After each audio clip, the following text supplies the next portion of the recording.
ನಮಸ್ತೆ, ಹರೇ ಕೃಷ್ಣ. ಪುಷ್ಯ ಮಾಸದ ಕೃಷ್ಣ ಪಕ್ಷದ ಏಕಾದಶಿಯನ್ನು ಷಟ್ತಿಲ ಏಕಾದಶಿ ಎಂದು ಕರೆಯುತ್ತಾರೆ ಮತ್ತು ಈ ವರ್ಷ ಬುಧವಾರ ಬಂದಿರೋದು ವಿಶೇಷ. ಷಟ್ತಿಲ ಏಕಾದಶಿ ತಿಥಿ ಬಂದು ಜನವರಿ 13ನೇ ತಾರೀಕು ಅಂದರೆ ಮಂಗಳವಾರ ಮಧ್ಯಾಹ್ನ 3:17ಕ್ಕೆ ಪ್ರಾರಂಭವಾಗಿ ಜನವರಿ 14 ಬುಧವಾರ ಸಂಜೆ 5:52 ಮುಕ್ತಾಯವಾಗುತ್ತದೆ. ಇನ್ನು ದ್ವಾದಶಿ ಪಾರಣ ಸಮಯ ಬೆಳಗ್ಗೆ 7:15ರಿಂದ 9:15ರವರೆಗೆ. ಈ ದಿನ ಮಹಾವಿಷ್ಣುವನ್ನು ಪೂಜಿಸಲಾಗುತ್ತದೆ ಮತ್ತು ಎಳ್ಳನ್ನು ಅರ್ಪಿಸಲಾಗುತ್ತದೆ ಎಂದು ಪದ್ಮಪುರಾಣದಲ್ಲಿ ಹೇಳಲಾಗಿದೆ. ಏಕಾದಶಿ ದಿನದಂದು ಎಳ್ಳನ್ನು ದಾನ ಮಾಡಿದಷ್ಟು ಪಾಪಗಳಿಂದ ಮುಕ್ತಿ ಸಿಗುತ್ತದೆ ಎಂಬ ನಂಬಿಕೆ ಇದೆ. ಷಟ್ತಿಲ ಏಕಾದಶಿಯ ಮಹತ್ವ, ವಿಶೇಷತೆ, ಸರಳ ಪೂಜಾ ವಿಧಾನ, ವ್ರತಾಚರಣೆ ಮಾಡುವುದರಿಂದಾಗುವ ಉಪಯೋಗಗಳು, ಯಾವ ಮಂತ್ರಗಳನ್ನು ಪಠಿಸಬೇಕು, ಇನ್ನು ಏಕಾದಶಿ ದಿನ ಯಾವ ವಸ್ತುಗಳನ್ನು ದಾನ ಮಾಡಬೇಕು, ಇನ್ನು ವ್ರತದ ಕತೆ ಕೇಳುವುದರಿಂದಾಗುವ ಉಪಯೋಗಗಳ ಬಗ್ಗೆ ಪ್ರತಿಯೊಂದನ್ನು ಕಂಪ್ಲೀಟಾಗಿ ತಿಳಿಸ್ಕೊಡ್ತೀನಿ. ವಿಡಿಯೋ ಮಿಸ್ ಮಾಡದೆ ನೋಡಿ. ಇನ್ನು ನೀವು ನಮ್ಮ ಚಾನಲ್ಗೆ ಹೊಸಬ್ರಾಗಿದ್ದರೆ ಈಗಲೇ ಚಾನಲ್ನ ಸಬ್ಸ್ಕ್ರೈಬ್ ಮಾಡ್ಕೊಳ್ಳಿ. ನಿಮ್ಮ ಫ್ರೆಂಡ್ಸ್ ಮತ್ತು ರಿಲೇಟಿವ್ಸ್ಗೆ ವಿಡಿಯೋನ ಶೇರ್ ಮಾಡಿ. ಬನ್ನಿ ವಿಡಿಯೋನ ಸ್ಟಾರ್ಟ್ ಮಾಡೋಣ. ಪುರಾಣಗಳ ಪ್ರಕಾರ ಷಟ್ತಿಲ ಏಕಾದಶಿ ಎಂದು ಉಪವಾಸವಿದ್ದು ಎಳ್ಳು ಮಿಶ್ರಿತ ನೀರಿನಿಂದ ಸ್ನಾನ, ಎಳ್ಳನ್ನು ದಾನ, ತರ್ಪಣ, ಪೂಜೆ ಮಾಡಲಾಗುತ್ತದೆ. ಇನ್ನು ಈ ದಿನ ಸ್ನಾನ, ನೈವೇದ್ಯ, ಅನ್ನದಾನ, ತರ್ಪಣ ಇತ್ಯಾದಿ ಎಲ್ಲ ವಸ್ತುಗಳಲ್ಲೂ ಎಳ್ಳನ್ನು ಬಳಸುತ್ತಾರೆ. ಎಳ್ಳಿನ ಅನೇಕ ವಿಧದ ಬಳಕೆಯಿಂದಾಗಿ ಈ ದಿನವನ್ನು ಷಟ್ತಿಲ ಏಕಾದಶಿ ಎಂದು ಕರೆಯಲಾಗುತ್ತದೆ. ಷಟ್ತಿಲ ಎಂದರೆ 6 ಬಗೆಯ ಅಥವಾ 6 ವಿಧದಲ್ಲಿ ಎಳ್ಳನ್ನು ಬಳಸುತ್ತಾರೆ. ಎಳ್ಳು ಮಿಶ್ರಿತ ನೀರಿನಿಂದ ಮೊದಲು ಸ್ನಾನ ಮಾಡಬೇಕಾಗತ್ತೆ. ಇನ್ನು ಎರಡನೆಯದು ಎಳ್ಳಿನ ಎಣ್ಣೆಯಿಂದ ಮಸಾಜ್, ಮೂರನೆಯದು ಎಳ್ಳಿನಿಂದ ಹೋಮ, ನಾಲ್ಕನೆಯದಾಗಿ ಎಳ್ಳನ್ನು ನೀರಿನಲ್ಲಿ ಮಿಕ್ಸ್ ಮಾಡಿ ಸೇವಿಸುವುದು, ಐದನೇದಾಗಿ ಎಳ್ಳನ್ನು ದಾನ ಮಾಡಬೇಕಾಗತ್ತೆ, ಕೊನೆಯದಾಗಿ ಎಳ್ಳಿನ ಖಾದ್ಯಗಳು ಅಂದರೆ ಅಡುಗೆಗಳು. ಈ 6 ವಿಧಾನಗಳಲ್ಲಿ ಎಳ್ಳನ್ನು ಬಳಸೋದ್ರಿಂದ ಒಬ್ಬ ವ್ಯಕ್ತಿಯು ಅಕ್ಷಯ ಪುಣ್ಯವನ್ನು ಪಡೆಯುತ್ತಾನೆ ಮತ್ತು ಭಗವಾನ್ ಮಹಾವಿಷ್ಣುವಿನ ಕೃಪೆಯಿಂದ ಎಲ್ಲ ಪಾಪಗಳು ನಾಶವಾಗುತ್ತವೆ. ಇದರಿಂದಾಗಿ ವ್ಯಕ್ತಿಯು ಸ್ವರ್ಗದಲ್ಲಿ ಸ್ಥಾನವನ್ನು ಪಡೆಯುತ್ತಾನೆ. ಷಟ್ತಿಲ ಏಕಾದಶಿಯ ದಿನದಂದು ಮುಂಜಾನೆ ಬೇಗ ಎದ್ದು ಸ್ನಾನವನ್ನು ಮಾಡಿ ಶುದ್ಧವಾದ ಹಳದಿ ಬಟ್ಟೆಯನ್ನು ಧರಿಸುವುದು ಉತ್ತಮ.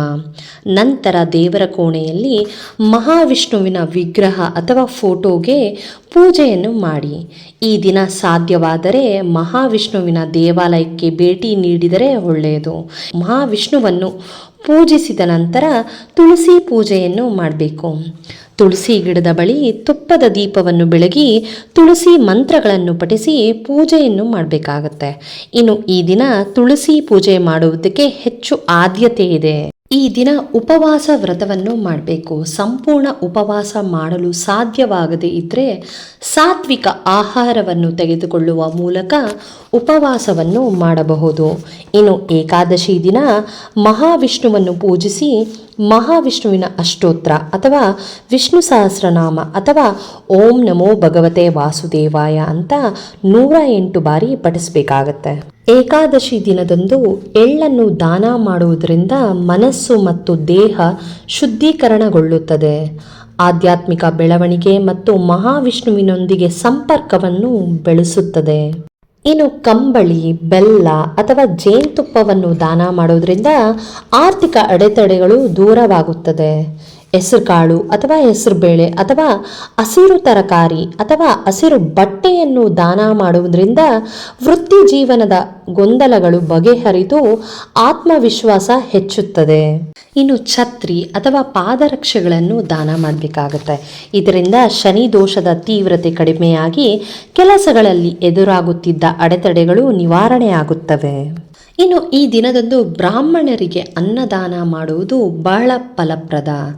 ಇದು ನಿಮ್ಮ ವ್ಯವಹಾರವನ್ನು ಅಭಿವೃದ್ಧಿ ಹೊಂದುವಂತೆ ಮಾಡುತ್ತದೆ. ಊಟದ ನಂತರ ಬ್ರಾಹ್ಮಣರಿಗೆ ದಕ್ಷಿಣೆಯನ್ನು ನೀಡಬೇಕಾಗತ್ತೆ. ಯಾರು ಶುದ್ಧ ಮನಸ್ಸಿನಿಂದ ಷಟ್ತಿಲ ಏಕಾದಶಿಯ ವ್ರತವನ್ನು ಆಚರಿಸುತ್ತಾರೋ ಅವರಿಗೆ ದೈವಿಕ ಆಶೀರ್ವಾದವಾಗುತ್ತದೆ ಮತ್ತು ನಕಾರಾತ್ಮಕ ಪ್ರಭಾವಗಳು ದೂರವಾಗುತ್ತದೆ. ಜೊತೆಗೆ ಅಪಾರ ಆಧ್ಯಾತ್ಮಿಕ ಪ್ರಯೋಜನಗಳನ್ನು ಪಡೆಯಬಹುದು. ಷಟ್ತಿಲ ಏಕಾದಶಿ ಕತೆ ಕೇಳಿ ಯಾರು ಉಪವಾಸ ಆಚರಿಸುತ್ತಾರೋ ಅವರಿಗೆ ಕಷ್ಟಗಳು ನಿವಾರಣೆಯಾಗಿ ಅವರ ಇಷ್ಟಾರ್ಥಗಳು ನೆರವೇರುವುದು. ಇನ್ನು ಮನೆಯಲ್ಲಿ ಸುಖ, ನೆಮ್ಮದಿ, ಐಶ್ವರ್ಯ ಇರುತ್ತದೆ. ಇನ್ನು ಈ ದಿನ ಉಪವಾಸ ಇರಲು ಸಾಧ್ಯವಾಗದಿದ್ದರೆ ಏಕಾದಶಿಯ ಕಥೆಯನ್ನು ಕೇಳಿದರೂ ಸಾಕು, ಪುಣ್ಯ ಪ್ರಾಪ್ತಿಯಾಗುತ್ತದೆ. ಬನ್ನಿ ಕಥೆಯನ್ನು ಸ್ಟಾರ್ಟ್ ಮಾಡೋಣ. ಪದ್ಮಪುರಾಣದ ಪ್ರಕಾರ ಪ್ರಾಚೀನ ಕಾಲದಲ್ಲಿ ಒಬ್ಬ ಮಹಿಳೆ ಮಹಾವಿಷ್ಣುವಿನ ಕಟ್ಟ ಭಕ್ತಳಾಗಿರ್ತಾಳೆ ಮತ್ತು ಅವಳು ಮಹಾವಿಷ್ಣುವಿನ ಪ್ರತಿ ಪೂಜೆ ಮತ್ತು ಉಪವಾಸವನ್ನು ಮಾಡುತ್ತಿದ್ದಳು. ಅವಳು ಉಪವಾಸವನ್ನು ಆಚರಿಸುವ ಮೂಲಕ ಅವಳ ಮನಸ್ಸು ಶಾಂತವಾಯಿತು ಮತ್ತು ಅವಳ ದೇಹವು ಶುದ್ಧವಾಯಿತು. ಮಹಾವಿಷ್ಣುವಿನ ಭಕ್ತೆಯಾದ ನನಗೆ ಮೋಕ್ಷ ಸಿಗುವುದೆಂದು ನಂಬಿರ್ತಾಳೆ. ಆದರೆ ಅವಳು ತನ್ನ ಜೀವಿತಾವಧಿಯಲ್ಲಿ ಆಹಾರವನ್ನು ಯಾರಿಗೂ ದಾನ ಮಾಡಿರಲಿಲ್ಲ. ಮಹಿಳೆ ತನ್ನ ಮರಣದ ನಂತರ ವೈಕುಂಠ ತಲುಪಿದಾಗ ಅವಳು ಖಾಲಿ ಗುಡಿಸಲನ್ನು ಕಂಡಳು. ಮಹಿಳೆ ವೈಕುಂಠದಲ್ಲಿ ಮಹಾವಿಷ್ಣುವಿಗೆ ಕೇಳ್ತಾಳೆ, ನನಗೇಕೆ ಖಾಲಿ ಗುಡಿಸಲು ಸಿಕ್ಕಿದೆ? ಆಗ ಮಹಾವಿಷ್ಣು ಹೇಳ್ತಾನೆ, ನೀನು ಯಾವತ್ತೂ ಏನನ್ನು ದಾನ ಮಾಡಲಿಲ್ಲ, ಆದ್ದರಿಂದ ನಿನಗೆ ಈ ಫಲ ಸಿಕ್ಕಿದೆ ಎಂದು ಹೇಳಿದನು. ಒಮ್ಮೆ ನಾನು ನಿನ್ನ ಉದ್ಧಾರಕ್ಕಾಗಿ ಭಿಕ್ಷೆ ಬೇಡಲು ಬಂದಿದ್ದೆ, ಆದರೆ ನೀನು ನನಗೆ ಮಣ್ಣಿನ ಮುದ್ದೆಯನ್ನು ಕೊಟ್ಟೆ. ಇದರಿಂದ ವೈಕುಂಠದಲ್ಲಿ ನಿನಗೆ ತೃಪ್ತಿ ಸಿಗುವುದಿಲ್ಲ ಎಂದು ಹೇಳಿದನು. ಭಗವಾನ್ ಮಹಾವಿಷ್ಣುವಿನ ಮಾತುಗಳನ್ನು ಕೇಳಿದ ಮಹಿಳೆ ಪಶ್ಚಾತ್ತಾಪ ಪಟ್ಟಳು ಮತ್ತು ತನ್ನ ತಪ್ಪನ್ನು ಸರಿಪಡಿಸುವ ಮಾರ್ಗವನ್ನು ಭಗವಂತನಲ್ಲಿ ಕೇಳ್ತಾಳೆ. ಆಗ ಶ್ರೀಹರಿಯು, ದೇವಕನ್ಯರು ನಿನ್ನನ್ನು ಭೇಟಿಯಾಗಲು ಬಂದಾಗ ಅವರನ್ನು ನಿನ್ನ ಗುಡಿಸಲಿಗೆ ಬರಮಾಡ್ಕೊಳ್ಬೇಕು ಮತ್ತು ಅವರಿಗೆ ಷಟ್ತಿಲ ಏಕಾದಶಿಯ ಉಪವಾಸದ ಕತೆ ಹೇಳುವವರೆಗೆ ಗುಡಿಸಲ ಬಾಗಿಲನ್ನು ತೆರೆಯಬೇಡ ಎಂದು ಹೇಳಿದನು. ಅದರಂತೆ ದೇವಕನ್ಯರು ಬಂದಾಗ ಮಹಿಳೆ ಅವರನ್ನು ತನ್ನ ಗುಡಿಸಲಿಗೆ ಬರಮಾಡಿಕೊಂಡು ಅವರ ಬಳಿ ಷಟ್ತಿಲ ಏಕಾದಶಿಯ ಕತೆ ಹೇಳಲು ಬೇಡ್ಕೊಳ್ತಾಳೆ. ಅವರು ಷಟ್ತಿಲ ಏಕಾದಶಿಯ ಮಹತ್ವವನ್ನು ಹೇಳ್ತಾರೆ. ನಂತರ ಮಹಿಳೆಯು ವಿಧಿವಿಧಾನಗಳ ಪ್ರಕಾರ ಷಟ್ತಿಲ ಏಕಾದಶಿಯ ವ್ರತವನ್ನು ಪೂರ್ಣ ಮಾಡ್ತಾಳೆ. ಇದರಿಂದ ಆಕೆಯ ಪಾಪಗಳು ಕಳೆದು ಗುಡಿಸಲಿನಲ್ಲಿ ಅವಳು ಬಯಸಿದಂತೆ ಆಹಾರ ಮತ್ತು ಐಶ್ವರ್ಯ ಸಿಗುವುದು ಮತ್ತು ವೈಕುಂಠದಲ್ಲಿ ಸಂತೋಷದಿಂದ ಇರ್ತಾಳೆ. ಮತ್ತೆ ಒಂದು ಇಂಟ್ರೆಸ್ಟಿಂಗ್ ಮತ್ತು ಇನ್ಫಾರ್ಮೇಟಿವ್ ವಿಡಿಯೋಂದಿಗೆ ನಿಮ್ಮನ್ನು ಭೇಟಿಯಾಗ್ತೀನಿ. ಬಾಯ್.